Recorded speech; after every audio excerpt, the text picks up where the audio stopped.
यशोदे, मी गोदा काकूंना आमच्या घरी पाठवले आहे. होय? बरे केलेस हो. आणि सासूबाई? त्याही गेल्या त्यांच्या पाठोपाठ.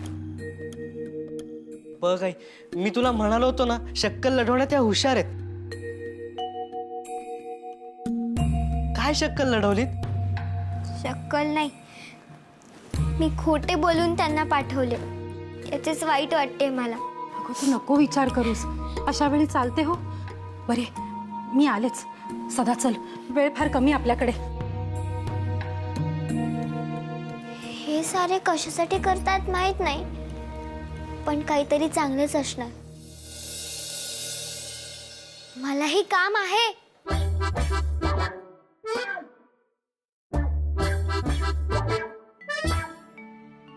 शांताकारं भुजगशयनं पद्मनाभं सुरेशं विश्वाधारं गणसदृशं योगिभिर्ज्ञानगम्यं वन्दे विष्णुं भवभयहरं सर्वलोकैकनाथं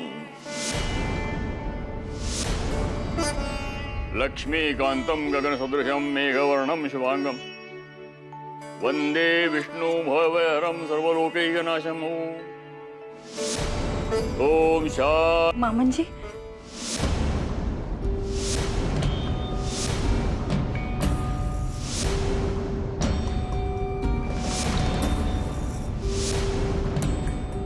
क्षमा करा, पूजेत व्यत्यय आणला मी.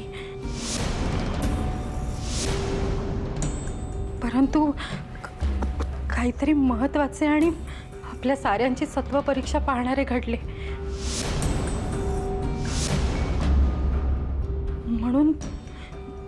म्हणून बोलायचे होते थोडे.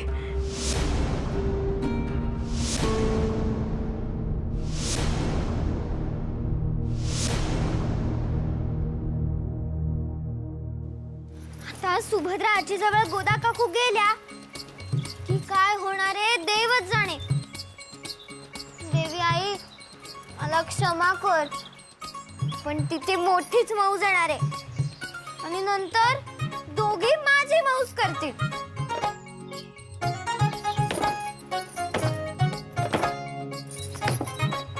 ही अशी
ताई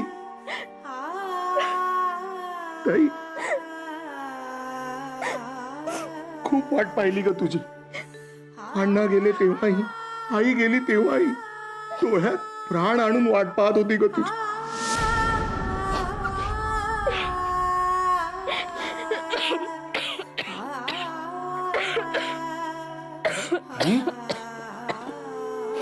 ताई, अगं काय ही तुझी अवस्था?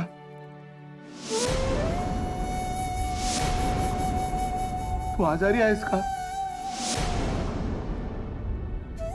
ताई? ही तुझ्याशिवाय माझा आता कोणीच नाही ग, कोणीच नाही.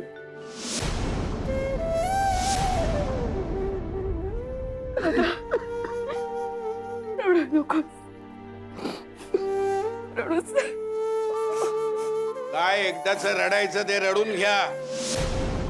प्रवासाचा क्षीण आहे, मी स्नान करून घेतो.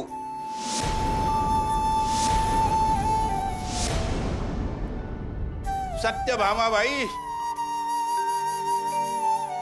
जेवण तसेच रुचकर करताना का घरात मृत्यू झालाय म्हणून तसेच आळणी जेवण करताय?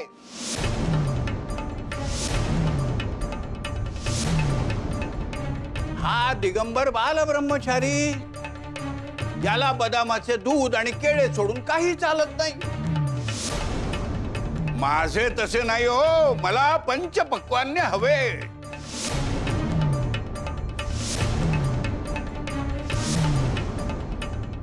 करते.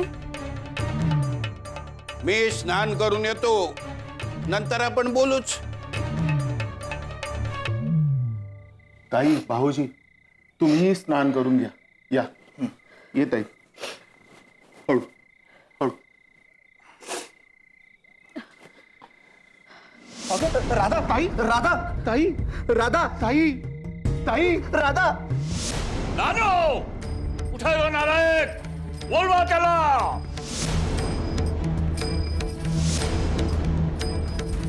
हे काय आता नवीन संकट उभं राहिलं म्हणायचं? जाऊबाईंचे लाड भोवत आहेत, दुसरं काय?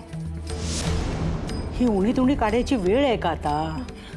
काढू देत, मला अधिक होणे हवे ते बोलू देत, पण यातून मार्ग निघू दे आता. चल चल. अरे नालायका, घराणीची अब्रू विषयावर टांगायला निघालास. आता त्या बुवा पटवर्धनांना काय तोंड दाखवायचे आम्ही? अरे आपल्या आडल्या नडल्याला हातातला घास टाकून धावतात ते, आणि त्यांच्याच मुलीशी तू हे असं केलंस? बोलायची सुद्धा लाज वाटते रे. आणि आपले पाप या सदाच्या माथी मारायला निघाला होतास. त्या दिवशी सारखे खोटे तेवढे कबूल केलेस, आणि सदा त्या सुशीलेला रात्री फक्त सोडायला गेला होता एवढे सांगितलेस, आणि स्वतः शेण खायला गेला होतास ते नाही सांगितलेस. ते कोण सांगणार? तुझा बाप. त्यासाठी सोनपूरला जायचे टाळले यानं. नानू, पटवर्धन बुवा इथं नाही असं बघून सुशीलेला भेटायला गेलास तू? आणि किती दिवस चालले तुझं हे प्रकरण? झाले काही दिवस. शिव शिव शिव शिव. पटवर्धन काकांना कळले होते, पण त्यांनी मला गप्प राहायला सांगितले, आपल्या घरी तणाव नको म्हणून.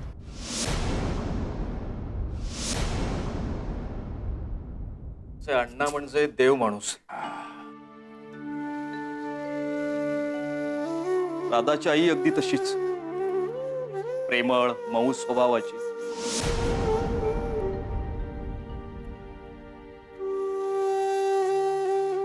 चेहऱ्यावर कायम हसू.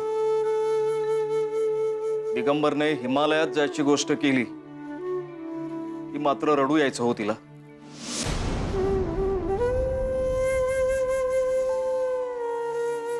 म्हणूनच कळल्याबरोबर आम्ही आलो. म्हटलं याला जायचं ना हिमालयात, जाऊ दे, आम्ही पाहू व्यवहाराचं.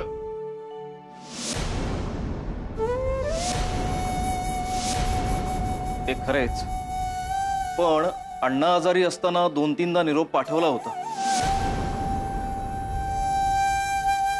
पण राधा आली नाही.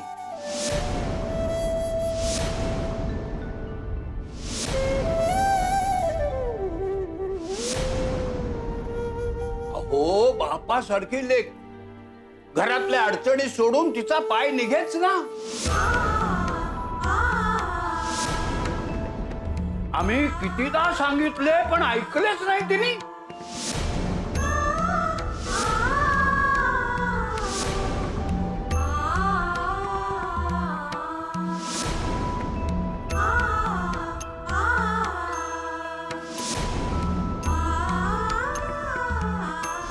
अगो बाई, म्हणजे बुवांना सारे ठाऊक होते तरी त्यांनी नानूस मोकळे सोडले. म्हणजे बुवांची चूक आहे. पण नानू लहान आहे बिचारा, या वयात असे होतेच. अगदी बरोबर आहे काकूचे. हा भाऊ विनाकारण आग लावतोय माझ्या विरोधात. आता माझे काही चुकले असते तर बुवांनी सोडले असते का मला? अरे दीड शहाण्या गाढवा. अरे त्या गरीब ममताळू आणि सात्विक बुवांना तू कशाला भीक घालतोयस? हा? तुझ्यासारख्या टणक नारळासमोर ते काय डोकं फोडणार कपाळ. आता उगीच कांगावा करू नकोस. आधी त्या सदाशिवाच्या अंगावर ढकलत होतास, आता बिचारा बुवांना वेठीस धरलेस ना तर यादच राख तू. अहो सोडा त्याला, सोडा. ज्याने त्याने उठावे आणि नानूस बोलावे हा कुठला न्याय? चले नानू. हो दे. या नानूमुळे त्या पटवर्धन बुवांना गाव सोडून जाण्याची वेळ आली आहे. त्याला मुळीच पत्राआड घालायचं नाही, समजले? बाई बाई बाई बाई बाई बाई, अहो काय चुकीचं बोलले मी? चुकीचाच बोलतेस तू. दादा ह्याला ना चांगला सोडलाच पाहिजे. तीच लायकी यायची. नाहीतर काय? मुळीच त्याला पाठीशी घालायचं नाही. पाठीशी घालायचं नाहीये. काय चाललंय? अरे आपल्या घरात तणाव नको म्हणून पटवर्धन शांत राहिले. या नानूमुळे आपली अब्रू वेशीवर टांगायला नको म्हणून गाव सोडून चालले. आणि हा कोडगा निष्पाप असल्याचा मानतोय. गधड्या काय करून ठेवलेस हे? आगीतून उठून फुपाट्यात पडल्यासारखे झाले आम्हास. अरे कुळबुडव्या कसा सोडवायचा हा तिडा? देवघरातल्या शाळीग्रामावर नेऊन डोके चापडतो तुझे. चल. आजोबा, आजोबा थांबा.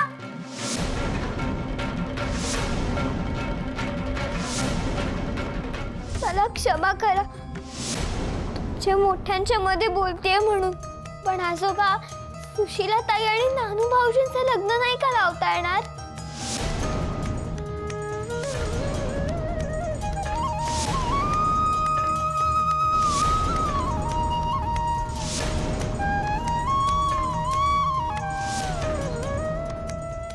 पण दिनकर काका आणि सुमनताईचा फार आधार होता. त्यांनीच सगळी धावपळ केली. आईची अण्णांची सेवा केली.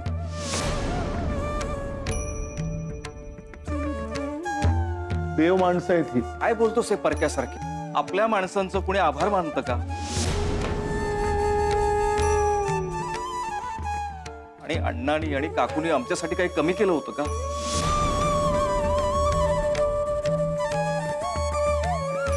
पण राधेत जीव अडकला होता दोघांचा.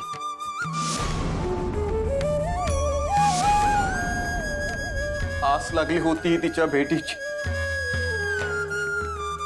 आई,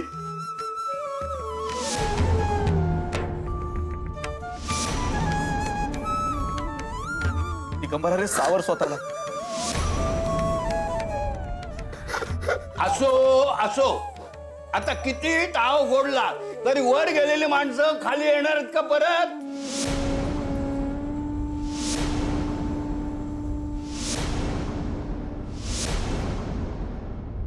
तेच विषय उघडून उपयोग नाही.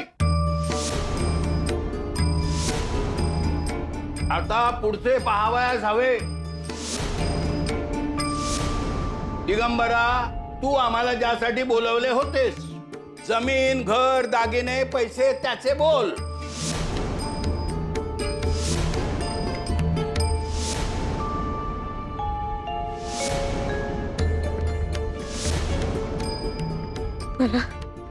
मला आधार द्या.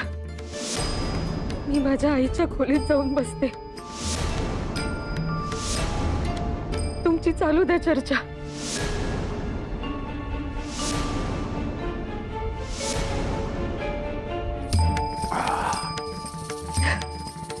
आणि दिगंबरा, मला काढीचाही लोभ नाही हो. केवळ वाद नको म्हणून हे आणि बापू जे काही सांगतील हेच माझे मत असेल असे समज.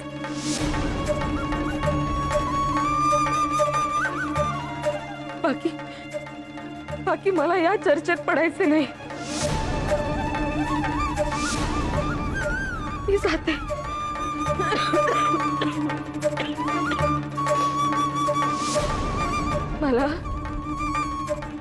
मला माझ्या आई आणि अण्णांच्या आठवणीत पुरेशा आहेत हो. जाते मी घेऊन जातो तुम्हाला. हो जा जा जा, घेऊन जा तिला, नाही तर पुन्हा चक्कर येऊन पडेल. व्यवहाराचे बोलणे तसेच राहील. नानू भाऊजींना सुशीलाताई आवडते आणि आपल्या सगळ्यांना पटवर्धन काका. जर हे लग्न झाले तर पटवर्धन काका गाव सोडून जाणारच नाहीत ना.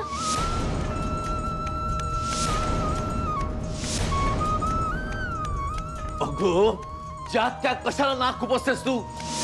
कशाचा अर्थही कळत नाही तुला, आणि कोणाचं लग्न कोणाबरोबर लावशील तू? अगं, त्या सुशिलेचं लग्न झालेलं आहे. मग तुमच्या दिवट्या चिरंजीवानाही नव्हते का ठाऊक? तिला ओरडू नकोस. तुझ्या मुलाचे प्रताप बघ आधी. अहो काका, नानूची बाजू घेतोय का मी? पण ही का तोड घालते मोठ्यांच्या विषयात? काही लहान मोठं आहे की नाही? बुद्धी, शहाणपण आणि वय याचा संबंध असतोच असं नाही. आता देवानं शहाणपण घातलंय ना तिच्या पदरात, मग त्याचा आपण उपयोग करून घ्यायचा का तिच्या तोंडाला कुलूप घालायचं? देवारात नेऊन बसवा आता हिला. आता तेच करते. शहाण्यांना देवघरात बसवते, नाठाळांना गोठ्यात नेऊन बांधते आणि बाकीच्यांना चरायला सोडते. काय बोलतेय? बोला बोला, खोचक बोला तुम्ही. पण हिच्या उफराट्या सल्ल्याप्रमाणे केले तर धर्म बुडवला म्हणून गाव वाईट टाकेल आपल्याला. अहो, कुठे वडाची साल पिंपळाला लावताय? असले सल्ले ऐकायला वेळ नाही लागलाय आम्हाला. मग काय नानूच बसवतोस देवाऱ्यात, आणि पटवर्धनांना त्याच्या पायाचे तीर्थ घेऊन गावातून निरोप देशील की बाबा आमचा नानू निष्पाप आहे. त्याने केवळ मौज म्हणून सुशिले जवळ केले. आता सुशिलेचे काय करायचे ते तुमचे तुम्ही बघा, आम्ही काही जबाबदार नाही असे सांगूया पटवर्धनांना. देशील त्यांच्या डोळ्याला डोळा. सांग ना. अरे पटवर्धन सज्जन आहेत म्हणून गप्प बसतील, पण तू नजरेला नजर देशील का? बोल.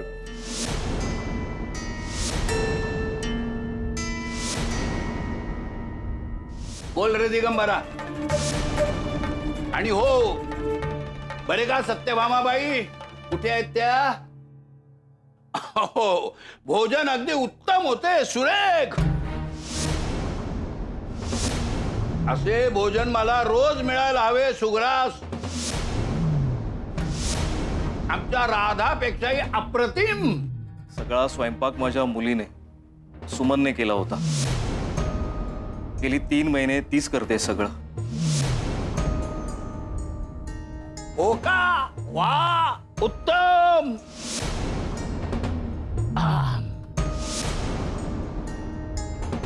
मी आचवून येतो, मग व्यवहाराचे सारे बोलून घेऊ. आलोच.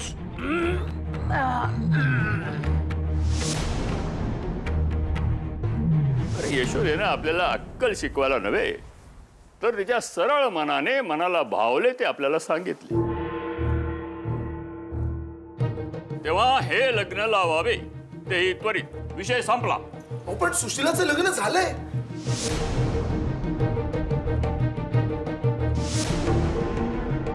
अशा लग्नाला काय अर्थ आहे भाऊजी? तिच्या नवऱ्याने नांदवलेही नाही तीस, उलट सोडले आणि दुसरे लग्न केले. मग काय आता सुशिलेचे दुसरं लग्न लावायचे की काय? अहो, काय रीतभात आहे की नाही? बायकांना ही पद्धत लागू होत नाही. नाही तर काय, असं कुठे होतं का? हे म्हणजे नवमतवाद्यांच्याही वर्तन आहे. अशा वाटण्या का करता? आपल्याला जे योग्य वाटेल तेच आपण करावे. मला हे लग्न मान्य आहे.